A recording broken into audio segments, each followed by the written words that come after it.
Okay, now that we know a little bit more about what's going on with the common ion effect and buffers, let's try an old AP problem.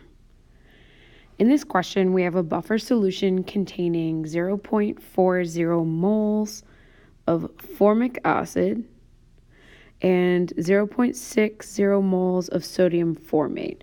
Now we can see that this guy is a salt of our weak acid. So in my mind, I'm going to think of him as HCOO minus, just like how we have acetate with acetic acid.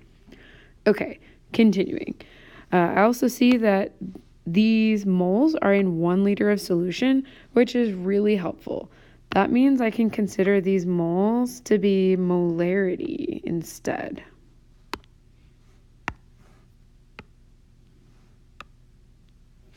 Okay, so we also have a Ka given to us, which is really helpful. I'm going to keep that in the back of my mind. Our first question is to calculate the pH of our original solution. Okay, that's not so bad. I can use Henderson-Hasselbalch because I have large amounts of my original molarity of both my weak acid and my weak base. So I will use pH equals pKa plus the log of the formic acid on the bottom and the formate on the top.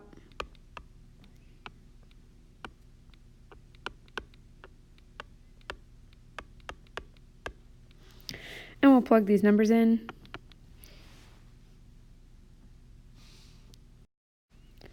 And get negative log of my K, 1.8 times 10 to the negative 4, plus the log of my formate,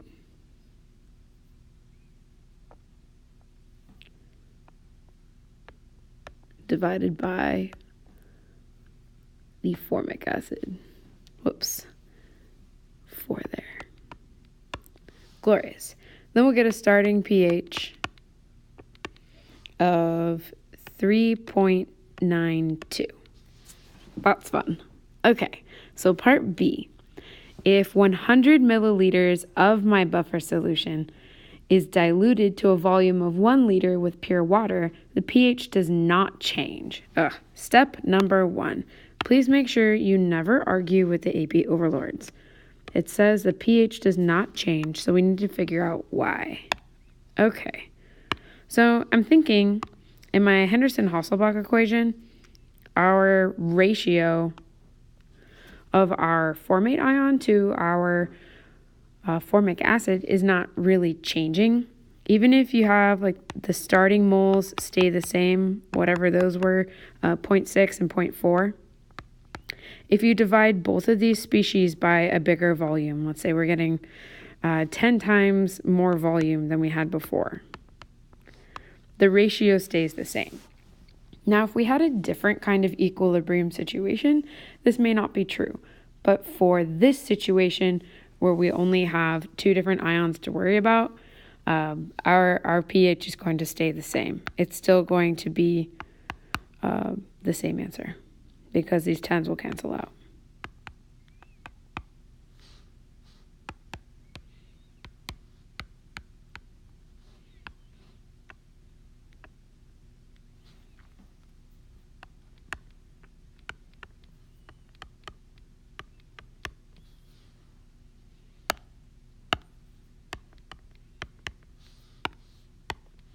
And therefore, we'll keep our pH at 3.92. Okay, now let's consider part C. A 5 milliliter sample of 1 molar hydrochloric acid is added to 100 milliliters of the original buffer solution. Calculate the hydronium ion concentration of the resulting solution. Okay, so I have a goal. I'm definitely trying to find the H plus concentration, but I have a couple of steps to get there.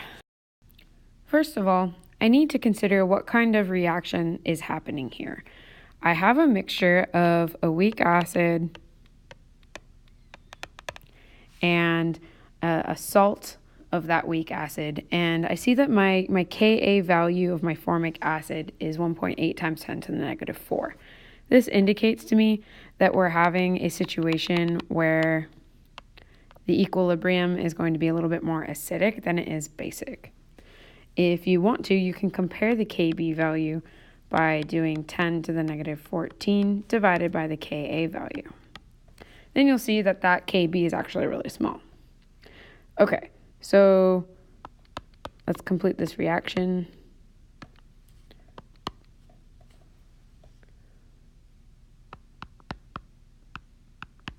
Glorious. Now I'm looking for this guy at the end.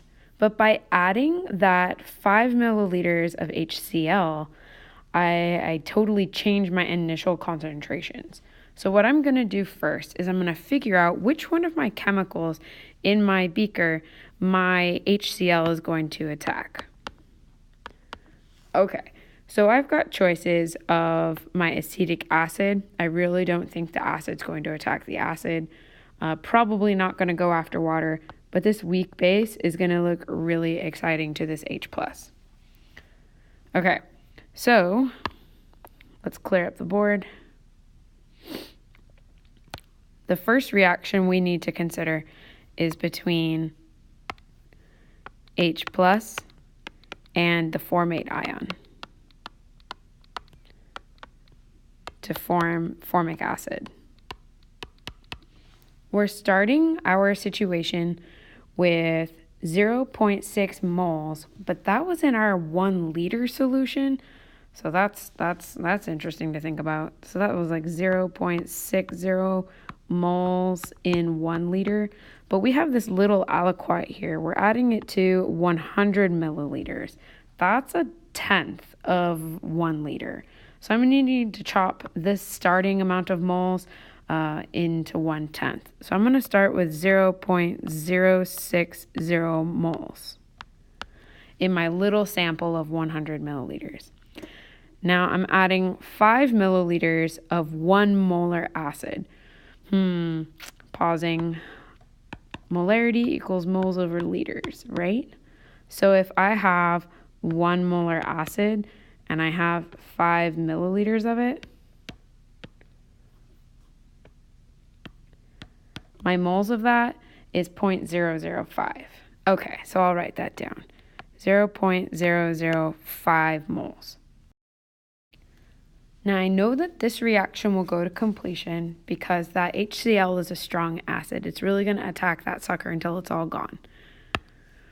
And I also see that I have 2 different amounts of moles. So this is a limiting reactant question. I look at my 2 numbers and I see that my acid is a smaller number. So I'm going to subtract my moles for both of these. This gets me new totals for all of my species. All of the acid is going to go away. Then I'm going to have 0.055 moles left over of my formate ion. And I'm going to have an additional 0.005 moles of the formic acid to add to my original amount of moles, 0.04 moles of the formic acid. Now you may be wondering why I put 0.04 instead of 0.4. For that same reason that I didn't use 0.6 before, it's because we have a tiny sample. We have a 100 milliliter sample. Okay, before I get to my concentrations of these species, I need to remember that we added 5 milliliters of HCl. So now I have a total volume of 105 milliliters. Okay, so let's divide both of our new mole amounts, our 0.005 moles by 0.105 to get a new starting concentration of formate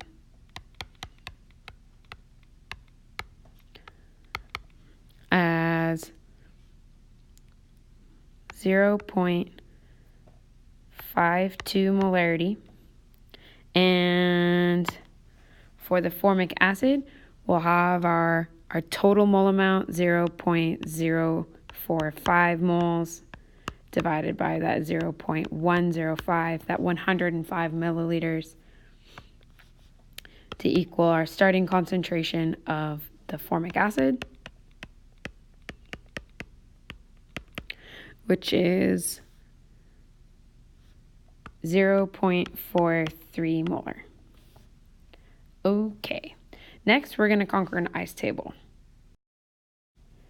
Now that we have finally figured out our real starting concentrations of our formic acid, 0.43, and our formate ions, 0.52, we can calculate our actual hydrogen ion concentration, that hydronium ion, the H3O plus, which was the original purpose of the question.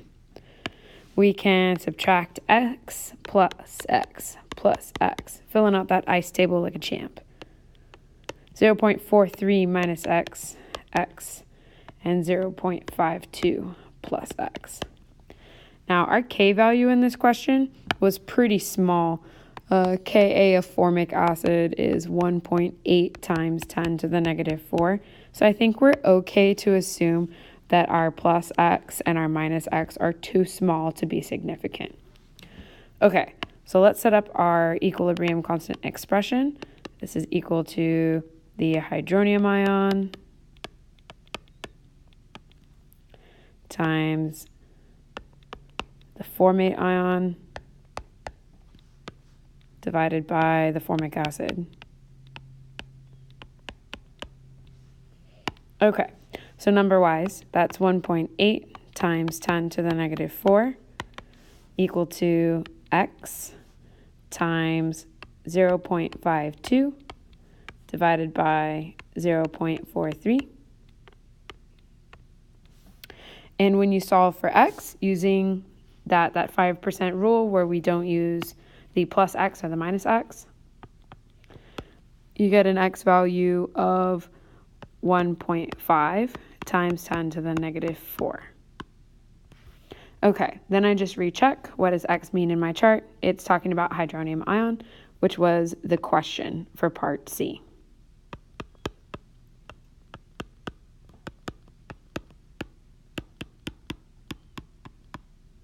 Boom. Okay, now we have a totally different question. Part D is saying that we're going to take an 800 milliliter sample of 2 molar formic acid. So I'm just going to write down my thoughts here really quick. We have 2 molar formic acid, and we're mixing it with 200 milliliters of a strong base. We see that we have some hydroxide happening here. Okay, and that's 4.80 molar, and it's 200 milliliters. Okay, so we have 0.8 liters and 0.2 liters. Glorious. Okay, so first we need to do a little bit of stoichiometry. My weak acid is going to react with the strong base to produce water and some formate ion. First, before I do anything else, I really need to figure out how many moles I have for my original weak acid and for my base. Okay, so if you do the 0.8 times 0.2, that gets us our moles. That's 1.6 moles for our formate. And if you do the same math, the 0.2 liters times the 4.8 molarity, you get 0.96 moles for our hydroxide.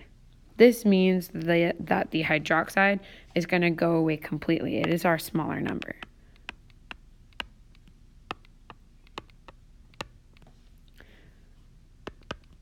And we're going to add 0.96 moles of the formate ion. Okay, so let's get our leftovers. We have a leftover of 0.64 moles. Okay, now I just want to check what my new total volume is after I added my acid and my base. And it looks like I've got 0.8 liters and 0.2 liters, which is a total of 1 liter. Glorious. That means my moles, my 0.64 and my 0.96 are my molarities of those species. Now I'm ready for an ice table. Okay, so I've got my ice table ready. I know that I have 0.64 molarity of my formic acid, and then I have 0.96 molarity of my formite ion that I had originally created because I added a strong base to my solution. And I am really curious, and it's the whole point of the question, to find out my hydronium ion concentration. So I'll fill out my ice table to wrap my head around the situation.